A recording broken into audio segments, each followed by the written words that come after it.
parce que le business est quelque chose de nature imprévisible. N'allez pas vous enfermer dans des dettes alors que vous ne maîtrisez même pas encore votre activité. C'est pourquoi à chaque fois que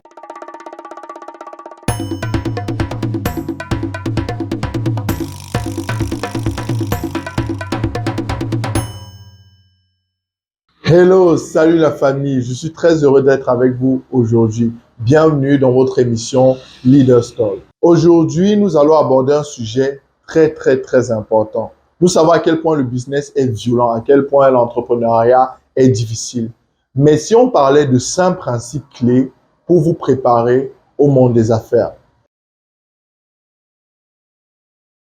D'ici la fin de cette vidéo, vous serez à même de conduire votre projet entrepreneurial non pas sans difficulté, mais en étant préparé à celle-ci. Alors les gens me demandent pourquoi je suis toujours heureux et de bonne humeur. Ils me demandent si j'ai pas de soucis. Ah non, j'en ai énormément. Mais lorsque vous êtes préparé à toutes ces difficultés, alors elles deviennent plus évidentes à gérer.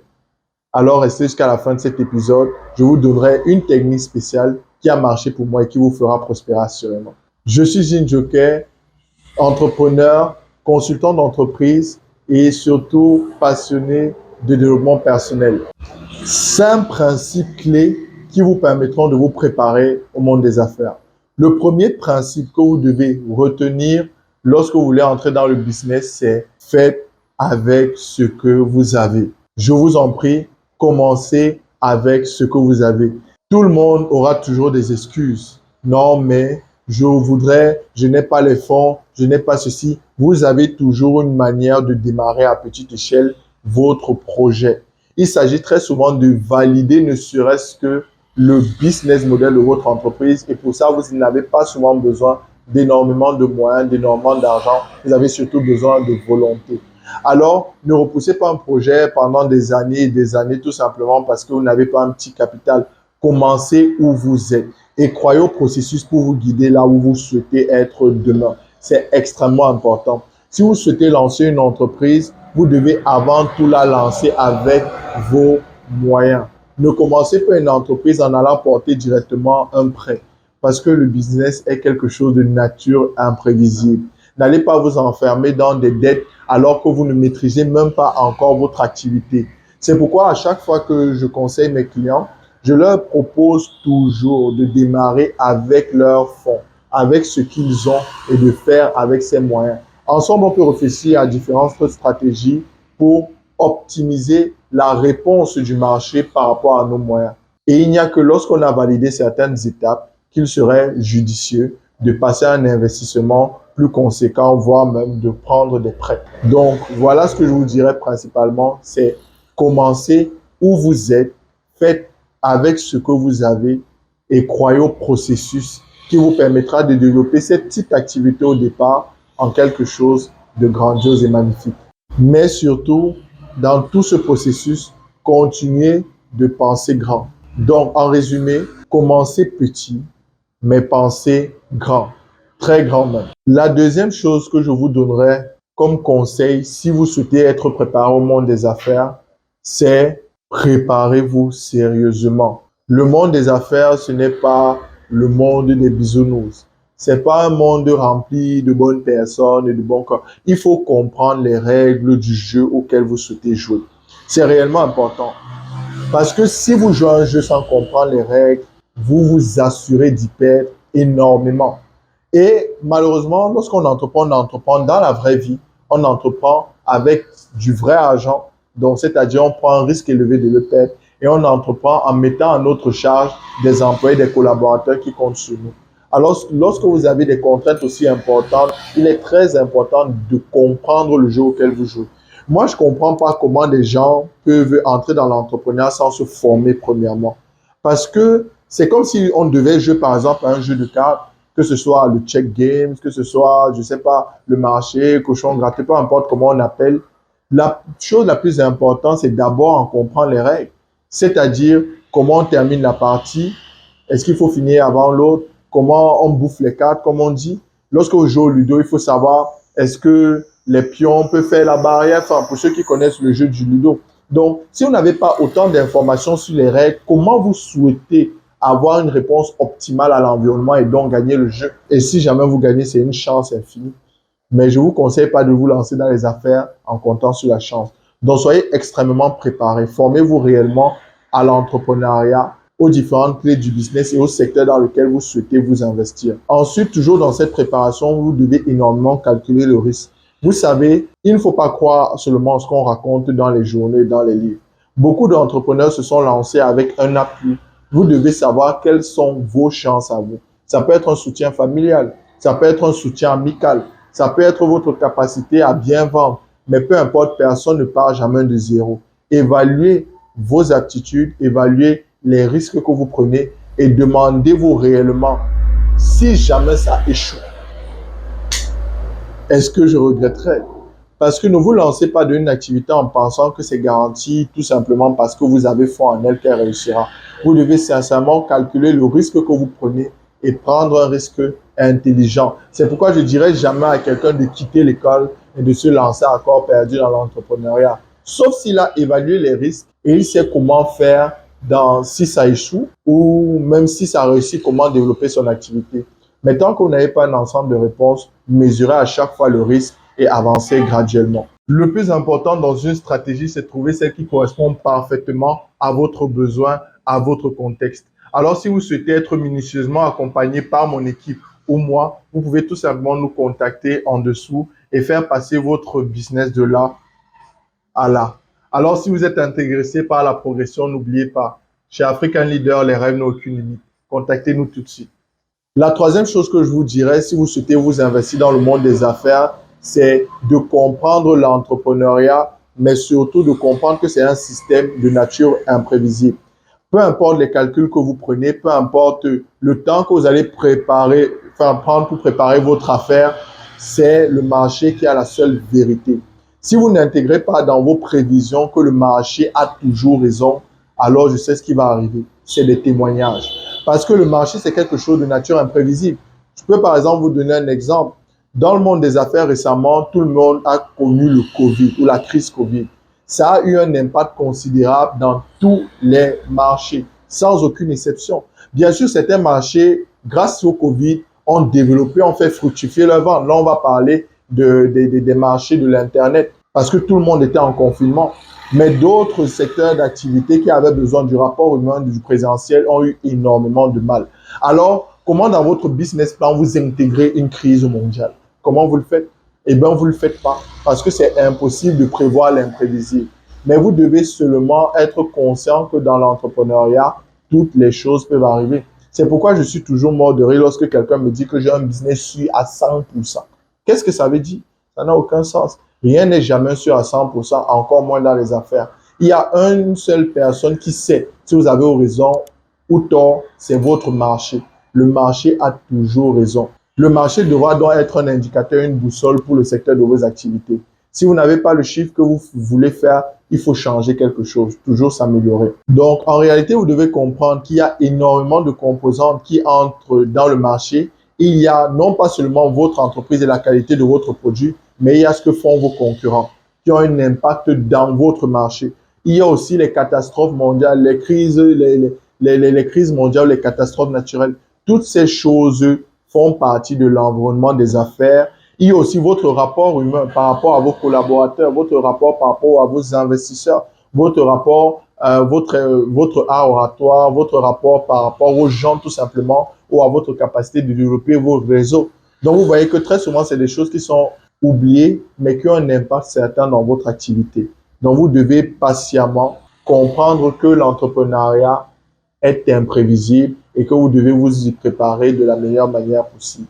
La quatrième leçon que vous devez maîtriser pour vous préparer aux affaires, c'est comprendre que dans le monde des affaires, le héros, ce n'est pas vous. Non. Dans le monde des affaires, le héros, c'est l'équipe. Le héros, c'est l'ensemble des personnes sur lesquelles vous vous appuyez pour faire fonctionner votre activité et délivrer de la valeur à votre client. Dès le moment où vous pensez que dans votre entreprise, vous êtes l'unique et le seul héros et que tout seul, vous pouvez tout faire, vous vous exposez à un nombre de surprises considérable. L'entrepreneuriat, c'est un jeu collectif. Vous pouvez en être le dirigeant, vous pouvez avoir un poste stratégique, mais vous devez fonctionner en équipe parce que c'est l'équipe qui délivre la valeur au client. Alors, ne fonctionnez pas dans votre entreprise comme si vous étiez le héros. Il n'y a pas de héros en entrepreneuriat. Il n'y a que des résultats. Ça fonctionne ou pas. Et pour que ça fonctionne, vous devez tirer parti de tout l'écosystème. Vous devez faire attention à comment vous traitez vos fournisseurs, comment vous traitez vos collaborateurs au sein de votre entreprise, comment vous traitez vos employés, même les plus petits qui peuvent avoir des fois. Moi, j'ai connu par exemple une entreprise qui avait maltraité le balayeur chez lui et qui avait tout simplement volé des effets à l'entreprise et des documents stratégiques. Donc, faites attention à chaque membre de votre équipe et assurez-vous de faire intégrer tout le monde dans l'écosystème. Prenez soin de vos clients, c'est la chose la plus importante. Parce que votre client devient même un outil pour développer votre chiffre d'affaires, pour développer votre crédibilité. Donc, l'entrepreneuriat, c'est un jeu collectif. Et en tant que leader, vous devez intégrer qu'il n'y a pas de héros. Et surtout, vous n'êtes pas le héros. Le héros, c'est l'équipe. Donc, à chaque fois que vous avez une avancée, trouvez toujours la manière de remercier ceux avec qui vous travaillez. Et même lorsqu'il y a une difficulté, trouvez la manière de rassembler votre équipe et de faire comprendre que vous êtes dedans ensemble. La cinquième leçon que je souhaiterais vous partager si jamais vous souhaitez intégrer le monde des affaires, c'est une belle leçon d'humilité.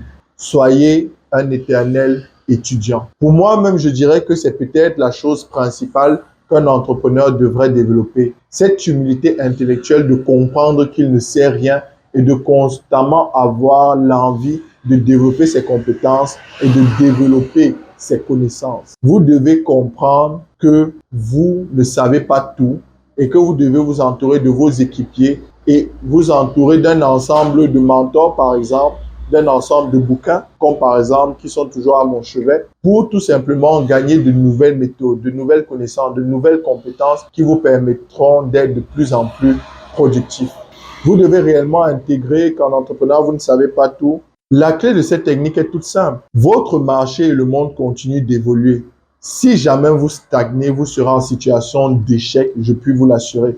Parce que lorsque vous lancez votre entreprise, si vous faites bien, les gens observent. Les gens se disent, oui, voilà quelqu'un qui fait comme ça et ça marche. Vous pensez qu'il leur faudra combien de temps pour vous copier? Et si vous n'avez un niveau de connaissance réduit, parce que vous avez arrêté de vous informer, parce que vous pensez que comme vous avez fait 1, 2, 10 millions, vous connaissez déjà tout, alors rapidement vous serez rattrapé par vos concurrents qui, à coup sûr, vont vous remplacer sur le marché et vous mettre tout simplement dans un placard à balai. Donc, c'est extrêmement pertinent de toujours rester un éternel étudiant. Continuez d'apprendre, continuez de vous former au quotidien, c'est réellement important. Parce que ces connaissances, ces compétences que vous allez gagner au quotidien sont celles-là qui vous permettront de solutionner à chaque fois les problèmes dans votre entreprise et de développer les stratégies qui vous permettront d'atteindre vos différents objectifs et de faire progresser votre entreprise d'étape en étape. Donc voilà, c'est extrêmement important de rester un éternel étudiant parce que tout simplement, personne n'est trop bête pour n'avoir rien à partager et personne n'est trop intelligent pour n'avoir rien à apprendre. Si vous intégrez ça, alors vous partirez régulièrement à des formations, vous chercherez à vous entourer d'autres entrepreneurs comme vous chercherez à avoir des mentors qui sont capables de vous donner leur retour d'expérience dans les affaires. Vous allez mettre en place un système de formation pour tout le temps être de plus en plus productif. Ça peut être les livres qui fonctionnent pour moi. Ça peut être avoir un groupe d'amis, comme je vous ai dit. Ça peut être lire des vidéos YouTube, des formations, comme je le fais aussi, mais développer un ensemble de stratégies qui vous permet à chaque fois d'être de plus en plus compétent. Et en ayant toujours l'humilité que vous ne savez pas tout et en étant toujours curieux en fait. Vous devez toujours être curieux pour en apprendre de plus en plus. Comment ce concurrent a fait pour atteindre un tel chiffre d'affaires? Comment il a fait pour gérer son équipe de vente? Comment cette femme-là a pu développer son entreprise à un tel niveau? Oh, je l'ai vu commencer avec 100 000. Comment?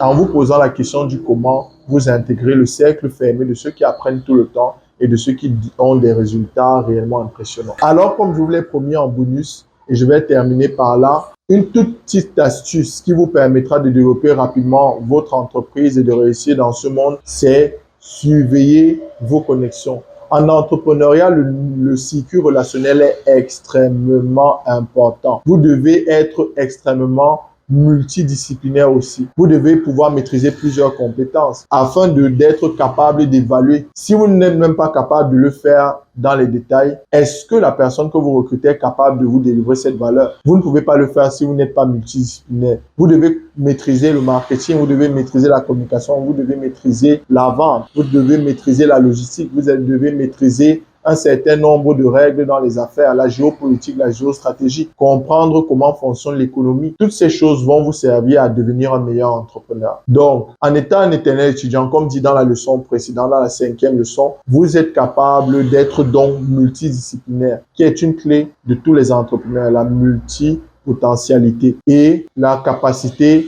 à bien gérer son circuit relationnel. Parce que des fois, vous avez beau ne pas être le meilleur dans votre secteur d'activité, mais vous avez su développer les connexions, les relations qui vous font passer de là à là. Et c'est réellement ça la clé. Alors, j'espère vous avoir aidé à travers ce contenu. J'espère que vous avez apprécié les différentes méthodes et surtout que vous pourrez les mettre en pratique dès maintenant. Dès maintenant, voilà réellement quelle est la clé de votre succès. Alors, je vous dis aux prochains épisodes. Ciao la famille.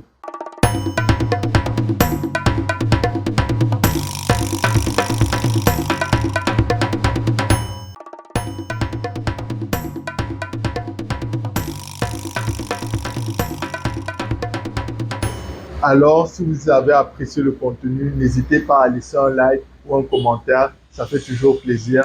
Et surtout, abonnez-vous pour ne rien manquer des prochaines vidéos parce que ce sera du lourd.